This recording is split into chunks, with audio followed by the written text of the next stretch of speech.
അധ്യായം 13. ബാർന്നബാസും സാവൂളും ഐക്യപ്പെടുന്നു. അന്ത്യോക്യയിലെ സഭയിൽ പ്രവാചകന്മാരും പ്രബോധകന്മാരും ഉണ്ടായിരുന്നു. ബാർന്നബാസ്, നീഗർ എന്ന് വിളിക്കപ്പെടുന്ന ശിമയോൻ, കിറേനക്കാരൻ ലൂസിയോസ്, സാമന്തരാജാവായ ഹെറോദസിനോടുകൂടെ വളർന്ന മനായൻ, സാവൂൾ എന്നിവർ. അവർ കർത്താവിന് ശുശ്രൂഷ ചെയ്തും ഉപവസിച്ചും കഴിയവേ പരിശുദ്ധാത്മാവ് അവരോട് പറഞ്ഞു, ബാർന്നബാസിനെയും സാവൂളിനെയും ഞാൻ വിളിച്ചിരിക്കുന്ന ജോലിക്കായി എനിക്ക് വേണ്ടി മാറ്റി നിർത്തുക. ഉപവാസത്തിനും പ്രാർത്ഥനയ്ക്കും ശേഷം അവർ അവരുടെ മേൽ കൈവയ്പ് നടത്തി പറഞ്ഞയച്ചു. പാഫോസിലെ മാന്ത്രികൻ പരിശുദ്ധാത്മാവിനാൽ അയക്കപ്പെട്ട അവർ സെലൂക്കിയയിലേക്ക് പോവുകയും അവിടെ നിന്ന് സൈപ്രസിലേക്ക് കപ്പൽ കയറുകയും ചെയ്തു.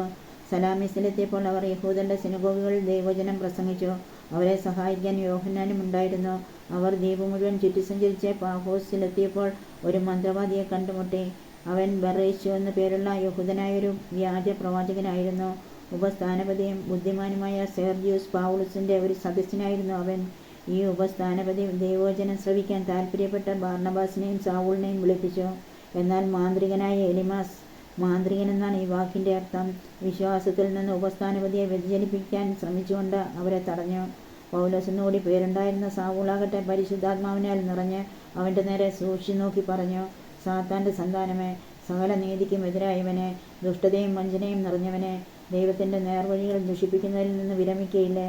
ഇതാ കർത്താവിന്റെ കരം ഇപ്പോൾ നിന്റെ മേൽ പതിക്കും. നീ അന്ധനായിത്തീരും. കുറെ കാലത്തേക്ക് സൂര്യനെ ദർശിക്കാൻ നിനക്ക് സാധിക്കുകയില്ല. ഉടൻ തന്നെ മൂടലും അന്ധകാരവും അവനെ ആവരണം ചെയ്തു. തന്നെ കൈക്ക് പിടിച്ച് നയിക്കാൻ അവൻ ആളുകളെ അന്വേഷിച്ച് ചുറ്റിത്തിരിഞ്ഞു. ഈ സംഭവം കണ്ടപ്പോൾ ഉപസ്ഥാനപതി കർത്താവിന്റെ പ്രബോധനത്തെക്കുറിച്ച് അത്ഭുതപ്പെടുകയും വിശ്വാസം സ്വീകരിക്കുകയും ചെയ്തു. പൗലോസ് അന്ത്യോക്യയിൽ. പൗലോസും കൂടെയുള്ളവരും പാഫോസിൽ നിന്ന് കപ്പൽ യാത്ര ചെയ്ത് പാംഫിലിയയിലെ പെർഗായിലെത്തി. യോഹന്നാൻ അവരെ വിട്ട് ജെറുസലേമിലേക്ക് മടങ്ങിപ്പോയി. എന്നാൽ അവർ പെർഗ കടന്ന് പീസിദിയയിലെ അന്ത്യോക്യയിൽ വന്നെത്തി. സാബത്ത് ദിവസം അവർ സിനഗോഗിൽ പ്രവേശിച്ച് അവിടെ ഉപവിഷ്ടരായി. നിയമവും പ്രവചനങ്ങളും വായിച്ചു കഴിഞ്ഞപ്പോൾ സിനഗോഗിലെ അധികാരികൾ ആളയച്ച് അവരോട് ഇപ്രകാരം പറയിച്ചു, സഹോദരന്മാരെ, നിങ്ങളിൽ ആർക്കെങ്കിലും ജനങ്ങൾക്ക് ഉപദേശം നൽകാനുണ്ടെങ്കിൽ പറയാം. അപ്പോൾ പൗലോസ് എഴുന്നേറ്റ് നിന്ന് കൈകൊണ്ട് ആംഗ്യം കാണിച്ചിട്ട് പറഞ്ഞു, ഇസ്രായേൽ ജനമേ, ദൈവത്തെ ഭയപ്പെടുന്നവരെ ശ്രദ്ധിക്കുവിൻ. ഈ ഇസ്രായേൽ ജനതയുടെ ദൈവം നമ്മുടെ പിതാക്കന്മാരെ തിരഞ്ഞെടുത്തു. ഈജിപ്തിൽ വസിച്ചിരുന്ന കാലത്ത് അവരെ അവിടുന്ന് ഒരു വലിയ ജനമാക്കി. തൻ്റെ ശക്തമായ ഭുജം കൊണ്ട് അവിടെ നിന്ന് അവരെ കൊണ്ടുപോരുകയും ചെയ്തു. അവിടുന്ന് 40 വർഷത്തോളം മരുഭൂമിയിൽ അവരോട് ക്ഷമാപൂർവം പെരുമാറി.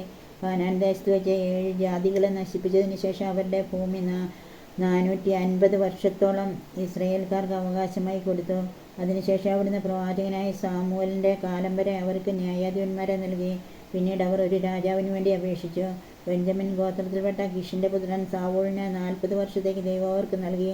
അനന്തരം അവനെ നീക്കം ചെയ്തിട്ട് ദാവീദിനെ അവരുടെ രാജാവായി അവിടുന്ന് ഉയർത്തി. അവനെക്കുറിച്ച് അവിടുന്ന് ഇപ്രകാരം സാക്ഷ്യപ്പെടുത്തിയിരിക്കുന്നു, ജെസ്സയുടെ പുത്രനായ ദാവീദിൽ എൻ്റെ ഹൃദയത്തിനിണങ്ങിയ ഒരു മനുഷ്യനെ ഞാൻ കണ്ടെത്തിയിരിക്കുന്നു. അവൻ എൻ്റെ ഹിതം നിറവേറ്റും. വാഗ്ദാനം ചെയ്തിരുന്ന പോലെ ഇവന്റെ വംശത്തിൽ നിന്ന് ഇസ്രായേലിന് രക്ഷകനായി യേശുവിനെ ദൈവം ഉയർത്തിയിരിക്കുന്നു. അവന്റെ ആഗമനത്തിന് മുൻപ് യോഹന്നാൻ ഇസ്രായേലിലെ എല്ലാ ജനതകളോടും അനുതാപത്തിന്റെ ജ്ഞാനസ്നാനം പ്രസംഗിച്ചു. തന്റെ ദൗത്യം അവസാനിക്കാറായപ്പോൾ യോഹന്നാൻ പറഞ്ഞു, ഞാൻ ആരെന്നാണ് നിങ്ങളുടെ സങ്കല്പം? ഞാൻ അവനല്ല. എന്നാൽ ഇതാ എനിക്ക് ശേഷം ഒരുവൻ വരുന്നു. അവന്റെ പാദരക്ഷ അഴിക്കാൻ ഞാൻ യോഗ്യനല്ല.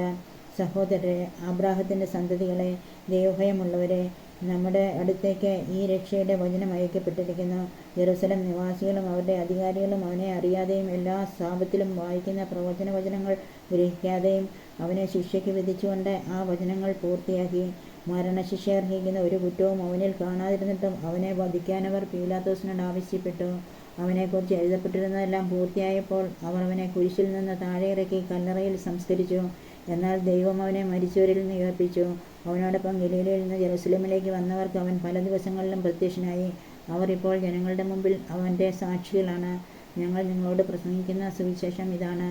പിതാക്കന്മാർക്ക് നൽകിയിരുന്ന വാഗ്ദാനം യേശുവിനെ ഉയർപ്പിച്ചുകൊണ്ട് ദൈവം മക്കളായി നമുക്ക് നിറവേറ്റി തന്നിരിക്കുന്നു. 2-ാം സങ്കീർത്തനത്തിൽ ഇപ്രകാരം എഴുതിയിട്ടുണ്ടല്ലോ, നീ എൻ്റെ പുത്രനാണ്, ഇന്ന് ഞാൻ നിനക്ക് ജന്മം നൽകി. നാശത്തിന്റെ അവസ്ഥയിലേക്ക് തിരിച്ചു ചെല്ലാനാവാത്ത വിധം മരിച്ചവരിൽ നിന്ന് അവനെ ഉയർപ്പിച്ചതിനെക്കുറിച്ച് അവിടുന്ന് ഇങ്ങനെ അരുളി ചെയ്തു, ദാവീദിന് വാഗ്ദാനം ചെയ്യപ്പെട്ട വിശ്വസ്തവും വിശുദ്ധവുമായ അനുഗ്രഹങ്ങൾ നിങ്ങൾക്ക് ഞാൻ തരും. മറ്റൊരു സങ്കീർത്തനത്തിൽ ഇങ്ങനെ പറഞ്ഞിരിക്കുന്നു, അവിടുത്തെ പരിശുദ്ധൻ ജീർണിക്കാൻ അവിടുന്ന് അനുവദിക്കുകയില്ല. ദാവീദ് തൻ്റെ തലമുറയിൽ ദൈവഹിതം നിറവേറ്റിയതിനു ശേഷം മരണം പ്രാപിച്ചു. അവൻ പിതാക്കന്മാരോട് ചേരുകയും ജീർണത പ്രാപിക്കുകയും ചെയ്തു. എന്നാൽ ദൈവം ഉയർപ്പിച്ചവനാകട്ടെ ജീർണത പ്രാപിച്ചില്ല. സഹോദരരെ, നിങ്ങളിത് അറിഞ്ഞുകൊള്ളുവിൻ. നിങ്ങൾക്ക് പാപമോചനം പ്രഘോഷിക്കപ്പെട്ടിരിക്കുന്നത് ഇവൻ വഴി അത്രേ. മോശയുടെ നിയമം വഴി നീതീകരണം ലഭിക്കാനാവാത്ത കാര്യങ്ങളുണ്ട്. വിശ്വസിക്കുന്നവർക്ക് അവൻ വഴി അവയിൽ നീതീകരണം ലഭിക്കും. അതുകൊണ്ട് പ്രവചനങ്ങളിൽ പറഞ്ഞിട്ടുള്ളത് നിങ്ങൾക്ക് സംഭവിക്കാതിരിക്കാൻ സൂക്ഷിച്ചുകൊള്ളുവിൻ. നിന്ദകരെ കാണുവിൻ, ആശ്ചര്യപ്പെടുവിൻ, അപ്രത്യക്ഷരാകുവിൻ. എന്തെന്നാൽ നിങ്ങളുടെ ദിവസങ്ങളിൽ ഞാൻ ഒരു പ്രവൃത്തി ചെയ്യുന്നു, ആര് പറഞ്ഞാലും നിങ്ങൾ വിശ്വസിക്കാത്ത ഒരു പ്രവൃത്തി. ഇക്കാര്യങ്ങളെല്ലാം അടുത്ത സാപത്തിലും വിവരിക്കണമെന്ന് അവർ പുറത്തു വന്നപ്പോൾ ആളുകൾ അവരോട് അപേക്ഷിച്ചു. സിനഗോഗിലെ സമ്മേളനം പിരിഞ്ഞപ്പോൾ പല യഹൂദരും യഹൂദമതത്തിൽ പുതുതായി ചേർന്ന ദൈവഭക്തരായ പലരും പൗലോസിനെയും ബർണ്ണബാസിനെയും അനുഗമിച്ചു. അവരാകട്ടെ അവരോട് സംസാരിക്കുകയും ദൈവകൃപയിൽ നിലനിൽക്കാൻ അവരെ പ്രേരിപ്പിക്കുകയും ചെയ്തു. അടുത്ത സാപത്തിൽ ദൈവവചനം ശ്രവിക്കാൻ നഗരവാസികൾ എല്ലാവരും തന്നെ സമ്മേളിച്ചു. ജനക്കൂട്ടത്തെ കണ്ടപ്പോൾ യഹൂദർ അസൂയ കൊണ്ട് പൗലോസ് പറഞ്ഞ കാര്യങ്ങളെ എതിർക്കുകയും അവനെ ദുഷിക്കുകയും ചെയ്തു. പൗലോസും ബർണ്ണബാസും ധൈര്യപൂർവ്വം ഇങ്ങനെ പറഞ്ഞു: ദൈവവചനം ആദ്യം നിങ്ങളോട് പ്രസംഗിക്കുക ആവശ്യമായിരുന്നു. എന്നാൽ നിങ്ങളത് തള്ളിക്കളയുന്നതുകൊണ്ടും നിത്യജീവന് നിങ്ങളെ തന്നെ അയോഗ്യരാക്കി തീർത്തിരിക്കുന്നതുകൊണ്ടും ഇതാ ഞങ്ങൾ വിജാതിയരുടെ അടുക്കലേക്ക് തിരിയുന്നു. കാരണം കർത്താവ് ഞങ്ങളോട് ഇങ്ങനെ കൽപ്പിച്ചിരിക്കുന്നു: ഭൂമിയുടെ അതിർത്തികൾ വരെ രക്ഷ വ്യാപിപ്പിക്കുന്നതിന് വിജാതിയർക്കൊരു ദീപമായി നിന്നെ ഞാൻ സ്ഥാപിച്ചിരിക്കുന്നു. ഈ വാക്കുകൾ കേട്ടപ്പോൾ വിജാതിയർ സന്തോഷഭരിതരായി കർത്താവിൻ്റെ വചനത്തെ പ്രകീർത്തിച്ചു. നിത്യജീവൻ നിയോഗം ലഭിച്ചവരെല്ലാം വിശ്വസിക്കുകയും ചെയ്തു. കർത്താവിൻ്റെ വചനം ആ നാട്ടിലെല്ലാം വ്യാപിച്ചു. എന്നാൽ യഹൂദന്മാർ ബഹുമാന്യരായ ഭക്തസ്ത്രീകളെയും നഗരത്തിലെ പ്രമാണികളെയും പ്രേരിപ്പിച്ച് പൗലോസിനും ബാർണ്ണബാസിനുമെതിരായി പീഡനം ഇളക്കിവിടുകയും അവരെ ആ നാട്ടിൽ നിന്ന് പുറത്താക്കുകയും ചെയ്തു. അവർ തങ്ങളുടെ പാദങ്ങളിലെ പൊടി അവർക്കെതിരായി തട്ടിക്കളഞ്ഞിട്ട് ഇക്കോണിയത്തിലേക്ക് പോയി. ശിഷ്യന്മാർ ആനന്ദത്താലും പരിശുദ്ധാത്മാവിനാലും നിറഞ്ഞവരായി. അധ്യായം 14. പൗലോസ് ഇക്കോണിയത്തിൽ. അവർ ഇക്കോണിയത്തിലെ യഹൂദരുടെ സിനഗോഗിൽ പ്രവേശിച്ച് പ്രസംഗിച്ചു. യഹൂദരും ഗ്രീക്കുകാരുമടങ്ങിയ ഒരു വലിയ ഗണം വിശ്വസിച്ചു. വിശ്വസിക്കാതിരുന്ന യഹൂദർ സഹോദരർക്കെതിരായി വിജാതിയരെ ഇളക്കുകയും അവരുടെ മനസ്സിനെ വിദ്വേഷം കൊണ്ട് നിറയ്ക്കുകയും ചെയ്തു. എങ്കിലും അവർ വളരെ നാൾ അവിടെ താമസിച്ച് കർത്താവിനെപ്പറ്റി ധൈര്യപൂർവ്വം പ്രസംഗിച്ചു. അത്ഭുതങ്ങളും അടയാളങ്ങളും പ്രവർത്തിക്കാൻ അവർക്ക് അനുഗ്രഹം നൽകിക്കൊണ്ട് കർത്താവ് തൻ്റെ കൃപയുടെ വചനത്തിന് സാക്ഷ്യം നൽകി. എന്നാൽ നഗരത്തിലെ ജനങ്ങളുടെ ഇടയിൽ ഭിന്നതയുണ്ടായി. ചിലർ യഹൂദരുടെ കൂടെയും ചിലർ അപ്പസ്തോലന്മാരുടെ കൂടെയും ചേർന്നു. അവരെ അപമാനിക്കാനും കല്ലെറിയാനുമുള്ള ഒരു നീക്കം വിജാതിയരുടെയും യഹൂദരുടെയും അവരുടെ അധികാരികളുടെയും ഭാഗത്തു നിന്നുണ്ടായി. ഇതറിഞ്ഞ് അവർ ലിക്കവോനിയയിലെ നഗരങ്ങളായ ലിസ്ത്രയിലേക്കും ദെർബയിലേക്കും സമീപ പ്രദേശങ്ങളിലേക്കും പലായനം ചെയ്തു. അവിടെ അവർ സുവിശേഷം പ്രസംഗിച്ചുകൊണ്ടിരുന്നു. ലിസ്ത്രയിൽ കാലുകൾക്ക് സ്വാധീനമില്ലാത്ത ഒരുവൻ ലിസ്ത്രയിൽ ഉണ്ടായിരുന്നു. ജന്മന മുടന്തനായിരുന്ന അവന് ഒരിക്കലും നടക്കാൻ കഴിഞ്ഞിരുന്നില്ല. പൗലോസ് പ്രസംഗിക്കുന്നത് അവൻ കേട്ടു. പൗലോസ് അവനെ സൂക്ഷിച്ചു നോക്കി. സൗഖ്യം പ്രാപിക്കാൻ തക്ക വിശ്വാസം അവനുണ്ടെന്ന് കണ്ട് പൗലോസ് ഉച്ചത്തിൽ പറഞ്ഞു: എഴുന്നേറ്റ് കാലുറപ്പിച്ചു നിൽക്കുക. അവൻ ചാടി എഴുന്നേറ്റ് നടന്നു. പൗലോസ് ചെയ്ത ഈ പ്രവൃത്തി കണ്ട ജനക്കൂട്ടം ലിക്കവോനിയൻ ഭാഷയിൽ ഉച്ചത്തിൽ പറഞ്ഞു: ദേവന്മാർ മനുഷ്യരൂപം ധരിച്ച് നമ്മുടെ ഇടയിലേക്ക് ഇറങ്ങി വന്നിരിക്കുന്നു. അവർ ബർണ്ണബാസിനെ സേവൂസ് എന്നും പൗലോസ് പ്രധാന പ്രാസംഗികനായിരുന്നതിനാൽ അവനെ ഹെർമസ് എന്നും വിളിച്ചു. നഗരത്തിൻ്റെ മുൻപിലുള്ള സേവൂസിൻ്റെ ക്ഷേത്രത്തിലെ പുരോഹിതൻ കാളകളും പൂമാലകളുമായി കവാടത്തിങ്കൽ വന്ന് ജനങ്ങളോട് ചേർന്ന് ബലിയർപ്പിക്കുവാൻ ആഗ്രഹം പ്രകടിപ്പിച്ചു. ഇതറിഞ്ഞ് അപ്പസ്തോലന്മാരായ ബാർണ്ണബാസും പൗലോസും വസ്ത്രം കീറി ജനക്കൂട്ടത്തിലേക്ക് ഓടിച്ചെന്ന് വിളിച്ചു പറഞ്ഞു: ഹേ മനുഷ്യരെ, നിങ്ങൾ ഈ ചെയ്യുന്നത് എന്താണ്? ഞങ്ങളും നിങ്ങളെപ്പോലെ തന്നെയുള്ള മനുഷ്യരാണ്. വ്യർത്ഥമായ ഈ രീതികളിൽ നിന്ന് ജീവിക്കുന്ന ദൈവത്തിലേക്ക് നിങ്ങൾ തിരിയണം എന്ന് ഞങ്ങൾ നിങ്ങളെ ഉദ്ബോധിപ്പിക്കുന്നു. അവിടുന്നാണ് ആകാശവും ഭൂമിയും സമുദ്രവും അവയിലുള്ള സമസ്തവും സൃഷ്ടിച്ചത്. കഴിഞ്ഞ തലമുറകളിൽ എല്ലാ ജനതകളെയും സ്വന്തം മാർഗങ്ങളിൽ സഞ്ചരിക്കാൻ അവിടുന്ന് അനുവദിച്ചു. എങ്കിലും നന്മ പ്രവർത്തിക്കുകയും ആകാശത്തു നിന്ന് മഴയും ഫലപുഷ്ടമായ കാലാവസ്ഥയും നിങ്ങൾക്ക് പ്രദാനം ചെയ്യുകയും ആഹാരവും ആനന്ദവും നൽകി നിങ്ങളുടെ ഹൃദയങ്ങളെ നിറയ്ക്കുകയും ചെയ്തുകൊണ്ട് അവിടുന്ന് തനിക്ക് സാക്ഷ്യം നൽകിക്കൊണ്ടിരുന്നു. അവർ ഇപ്രകാരം പറഞ്ഞു: തങ്ങൾക്ക് ബലിയർപ്പിക്കുന്നതിൽ നിന്ന് ജനങ്ങളെ കഷ്ടിച്ച് പിന്തിരിപ്പിച്ചു. അന്ത്യോക്യയിൽ നിന്നും ഇക്കോണിയത്തിൽ നിന്നും അവിടെ എത്തിയ യഹൂദന്മാർ ജനങ്ങളെ പ്രേരിപ്പിച്ച് പൗലോസിനെ കല്ലെറിയിച്ചു. മരിച്ചു പോയെന്ന് വിചാരിച്ച് അവർ അവനെ നഗരത്തിന് പുറത്തേക്ക് വലിച്ചു കൊണ്ടുപോയി. എന്നാൽ ശിഷ്യന്മാർ അവന് ചുറ്റും കൂടിയപ്പോൾ അവൻ എഴുന്നേറ്റ് പട്ടണത്തിൽ പ്രവേശിച്ചു. അന്ത്യോക്യയിൽ. അടുത്ത ദിവസം ബാർണ്ണബാസുമൊത്ത് അവൻ ദെർബയിലേക്ക് പോയി. ആ നഗരത്തിലും അവർ സുവിശേഷം പ്രസംഗിച്ച് പലരെയും ശിഷ്യരാക്കി. അനന്തരം അവർ ലിസ്ത്രയിലേക്കും ഇക്കോണിയത്തിലേക്കും അന്ത്യോക്യയിലേക്കും തിരിച്ചു ചെന്നു. വിശ്വാസത്തിൽ നിലനിൽക്കണമെന്നും നിരവധി പീഡനങ്ങളിലൂടെ ദൈവരാജ്യത്തിൽ പ്രവേശിക്കണമെന്നും ഉപദേശിച്ചുകൊണ്ട് ശിഷ്യരുടെ മനസ്സിനെ അവർ ശക്തിപ്പെടുത്തി. അവർ സഭകൾ തോറും ശ്രേഷ്ഠന്മാരെ നിയമിച്ച് പ്രാർത്ഥനയോടും ഉപവാസത്തോടും കൂടെ അവരെ തങ്ങൾ വിശ്വസിച്ച കർത്താവിന് സമർപ്പിച്ചു. പിന്നീട് അവർ പീസിദിയയിലൂടെ കടന്ന് പാംഫിലിയയിലെത്തി. പെർഗായിൽ വചനം പ്രസംഗിച്ചതിനു ശേഷം അവർ അത്താലിയയിലേക്ക് പോയി. അവിടെ നിന്ന് അന്ത്യോക്യയിലേക്ക് കപ്പൽ കയറി. തങ്ങൾ നിർവഹിച്ച ദൗത്യത്തിന് ആവശ്യമായിരുന്ന ദൈവകൃപയ്ക്ക് അവർ ഫലമേൽപ്പിക്കപ്പെട്ടത് അവിടെ വച്ചാണല്ലോ. അവർ അവിടെ എത്തിയപ്പോൾ സഭയെ വിളിച്ചുകൂട്ടി തങ്ങൾ മുഖാന്തരം ദൈവം എന്തെല്ലാം പ്രവർത്തിച്ചുവെന്നും വിജാതിയർക്ക് വിശ്വാസത്തിന്റെ വാതിൽ അവിടുന്ന് എങ്ങനെ തുറന്നു കൊടുത്തുവെന്നും വിശദീകരിച്ചു. പിന്നീട് കുറെ കാലത്തേക്ക് അവർ ശിഷ്യരോടുകൂടെ അവിടെ താമസിച്ചു. അധ്യായം 15. ജെറൂസലം സൂനഹദോസ്. യൂദയായിൽ നിന്ന് ചിലർ അവിടെ വന്ന് മോശയുടെ നിയമമനുസരിച്ച് പരിച്ഛേദനം ചെയ്യപ്പെടാത്ത പക്ഷം രക്ഷ പ്രാപിക്കുവാൻ സാധ്യമല്ല എന്ന് സഹോദരരെ പഠിപ്പിച്ചു. പൗലോസും ബാർന്നബാസും അവരോട് വിയോജിക്കുകയും വിവാദത്തിലേർപ്പെടുകയും ചെയ്തു. തന്മൂലം ജെറൂസലമിൽ ചെന്ന് അപ്പൊസ്തലന്മാരും ശ്രേഷ്ഠന്മാരുമായി ഈ പ്രശ്നം ചർച്ച ചെയ്യാൻ പൗലോസും ബാർന്നബാസും അവരുടെ കൂട്ടത്തിൽപ്പെട്ട മറ്റു ചിലരും നിയോഗിക്കപ്പെട്ടു. സഭയുടെ നിർദ്ദേശമനുസരിച്ച് യാത്ര തിരിച്ച് അവർ വിജാതിയരുടെ മാനസാന്തര വാർത്ത വിവരിച്ച് കേൾപ്പിച്ചുകൊണ്ട് ഫിനീഷ്യ, സമരിയ എന്നിവിടങ്ങളിലൂടെ കടന്നുപോയി. സഹോദരന്മാർക്കെല്ലാം വലിയ സന്തോഷമുളവായി. ജെറൂസലമിലെത്തിയപ്പോൾ സഭയും അപ്പൊസ്തലന്മാരും ശ്രേഷ്ഠന്മാരും അവരെ സ്വീകരിച്ചു. ദൈവം തങ്ങൾ മുഖാന്തരം പ്രവർത്തിച്ച കാര്യങ്ങൾ അവർ പ്രഖ്യാപിച്ചു. എന്നാൽ ഫരിസേയരുടെ ഗണത്തിൽ നിന്ന് വിശ്വാസം സ്വീകരിച്ച ചിലർ എഴുന്നേറ്റ് പ്രസ്താവിച്ചു. അവരെ പരിച്ഛേദനം ചെയ്യുകയും മോശയുടെ നിയമം പാലിക്കണമെന്ന് അവരോട് നിർദ്ദേശിക്കുകയും ചെയ്യുക ആവശ്യമാണ്. ഇക്കാര്യം പരിഗണിക്കാൻ അപ്പൊസ്തലന്മാരും ശ്രേഷ്ഠന്മാരും ഒരുമിച്ചുകൂടി. വലിയ വാദപ്രതിവാദം നടന്നപ്പോൾ പത്രോസ് എഴുന്നേറ്റ് പറഞ്ഞു, സഹോദരന്മാരെ, വളരെ മുമ്പ് തന്നെ ദൈവം നിങ്ങളുടെ ഇടയിൽ ഒരു തിരഞ്ഞെടുപ്പ് നടത്തുകയും വിജാതിയർ എൻ്റെ അധരങ്ങളിൽ നിന്ന് സുവിശേഷ വചനങ്ങൾ കേട്ട് വിശ്വസിക്കണമെന്ന് നിശ്ചയിക്കുകയും ചെയ്തുവെന്ന് നിങ്ങൾക്കറിയാമല്ലോ. ഹൃദയങ്ങളെ അറിയുന്ന ദൈവം നമുക്കെന്നതുപോലെ അവർക്കും പരിശുദ്ധാത്മാവിനെ നൽകിക്കൊണ്ട് അവരെ അംഗീകരിച്ചു. നമ്മളും അവരും തമ്മിൽ അവിടുന്ന് വ്യത്യാസം കൽപ്പിച്ചില്ല. അവരുടെ ഹൃദയങ്ങളെയും വിശ്വാസം കൊണ്ട് പൗത്രീകരിച്ചു. അതുകൊണ്ട് നമ്മുടെ പിതാക്കന്മാർക്കോ നമുക്കോ താങ്ങാൻ വയ്യാതിരുന്ന ഒരു നുകം ഇപ്പോൾ ശിഷ്യരുടെ ചുമലിൽ വെച്ചുകെട്ടി എന്തിന് ദൈവത്തെ നിങ്ങൾ പരീക്ഷിക്കുന്നു? അവരെപ്പോലെ തന്നെ നാമും രക്ഷ പ്രാപിക്കുന്നത് കർത്താവായ യേശുവിൻ്റെ കൃപയാലാണെന്ന് നാം വിശ്വസിക്കുന്നു.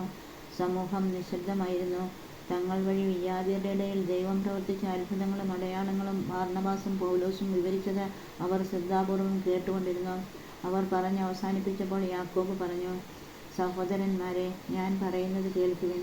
തൻ്റെ നാമത്തിനു വേണ്ടി വിജാതിയരിൽ നിന്ന് ഒരു ജനത്തെ തിരഞ്ഞെടുക്കാൻ ദൈവം ആദ്യം അവരെ സന്ദർശിച്ചത് എങ്ങനെയെന്ന് ശിമെയോൻ വിവരിച്ചുവല്ലോ. പ്രവാചകന്മാരുടെ വാക്കുകൾ ഇതിനോട് പൂർണ്ണമായി യോജിക്കുന്നു. ഇങ്ങനെ എഴുതപ്പെട്ടിരിക്കുന്നു, ഇതിനുശേഷം ഞാൻ തിരിച്ചു വരും. ദാവീദിൻ്റെ വീണുപോയ കൂടാരം ഞാൻ വീണ്ടും പണിയും. അതിൻ്റെ നഷ്ടശിഷ്ടങ്ങളിൽ നിന്ന് ഞാൻ അതിനെ പുതുക്കി പണിയും. അതിനെ ഞാൻ വീണ്ടും ഉയർത്തി നിർത്തും. കർത്താവ് അരുളിച്ചെയ്യുന്നു. ശേഷിക്കുന്ന ജനങ്ങളും എൻ്റെ നാമത്തിന് പ്രതിഷ്ഠിക്കപ്പെട്ടിരിക്കുന്ന വിജാതിയരും കർത്താവിനെ അന്വേഷിക്കുന്നതിന് വേണ്ടിയാണിത്. അവിടുന്ന് പുരാതന കാലം മുതൽ ഇതെല്ലാം വ്യക്തമാക്കിയിട്ടുണ്ട്. അതിനാൽ ദൈവത്തിലേക്ക് തിരിയുന്ന വിജാതിയരെ നാം വിഷമിപ്പിക്കരുത് എന്നാണ് എൻ്റെ അഭിപ്രായം.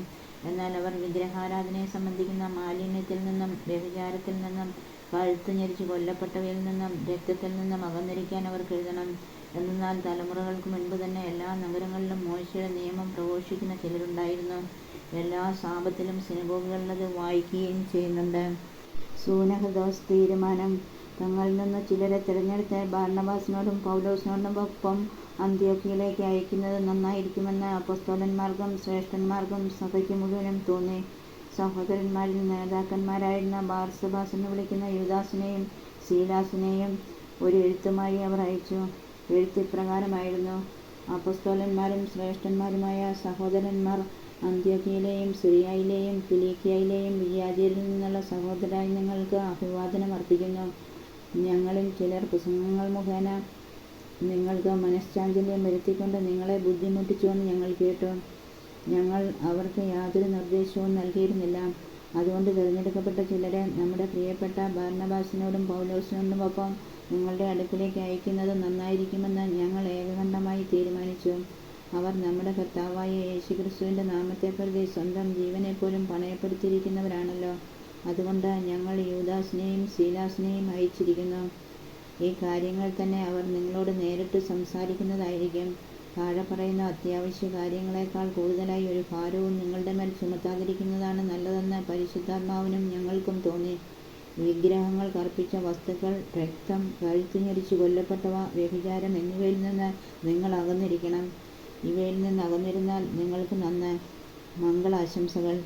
അവർ യാത്ര തിരിച്ച് അന്ത്യോക്യയിലെത്തി. ജനങ്ങളെ മുഴുവൻ വിളിച്ചുകൂട്ടി എഴുത്തവരെ ഏൽപ്പിച്ചു.